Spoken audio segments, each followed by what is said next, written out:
What's up, nerds? Crem of the Earth here. Booming right back at you for one last video before Rhythm of War. Today I'm going to be giving you a little bit of speculation as to what I think is going to happen in Rhythm of War.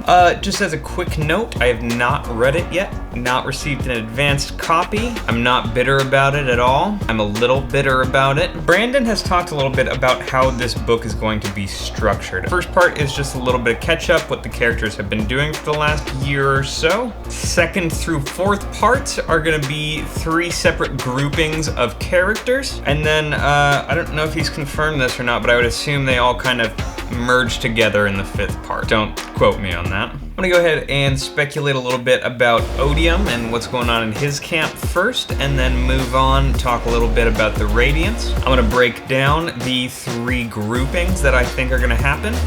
Let's get started.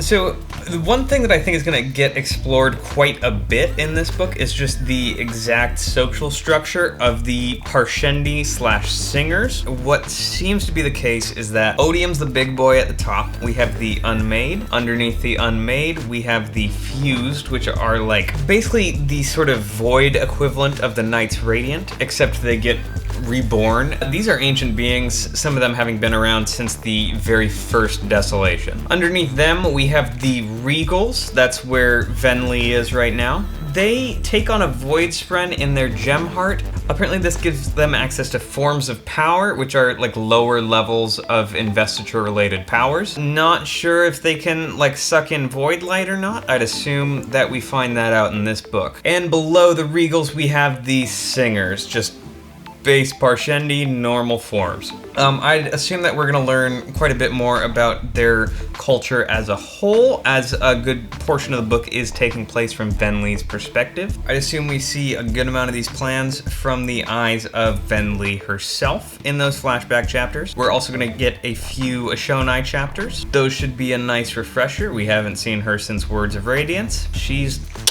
super dead. And then I think in the present day we're gonna see Venli quite a bit. We're gonna explore her powers a bit. I'd be very surprised if she didn't get to at least the 3rd oath by the end of the book. I also think we're gonna see some sort of interaction between her form of power investiture and her Knights Radiant Will Shaper investiture. I don't know if she can actually breathe in Stormlight or not. Shoot, I don't even know if she can breathe in Void Light. And I think by the end of the book, we're gonna see her leading a Singer rebellion. And I think we're gonna see her running into her old people, the listeners. She might even be refounding them. Who knows? I could definitely see her breaking off from Odium and his forces by the end of the book. In fact, I kind of hope that happens. Okay, on to the Radiants.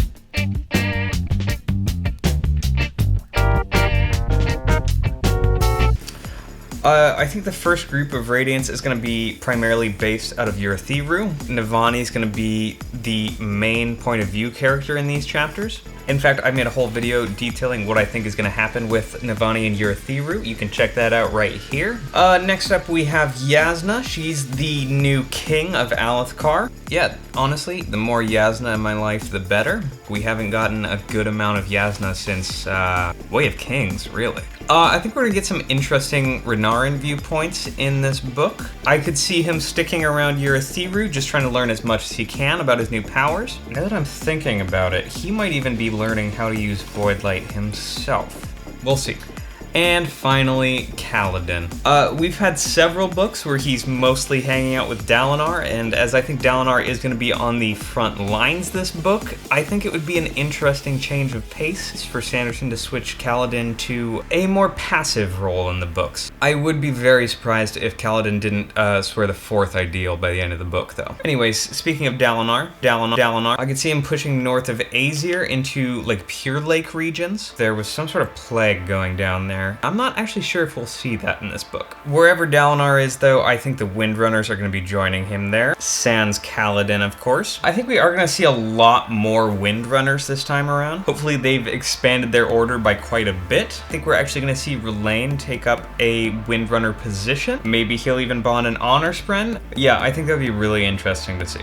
I think we're going to run into Venli at some point on the warpath. Maybe she meets up with Dalinar, joins the Radiant team.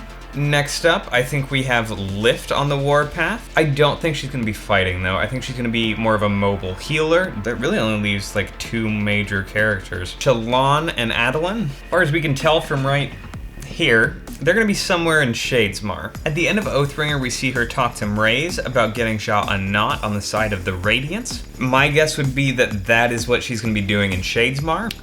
I'd say Adolin probably tags along with the hope of reviving Maya along the way, which, by the way, I do think is going to happen in this book. All the while in Shadesmar, I think Shallan is going to be having a identity crisis. Who knows what's going on with that girl? Okay, that brings us to the end of our 3 groupings we have.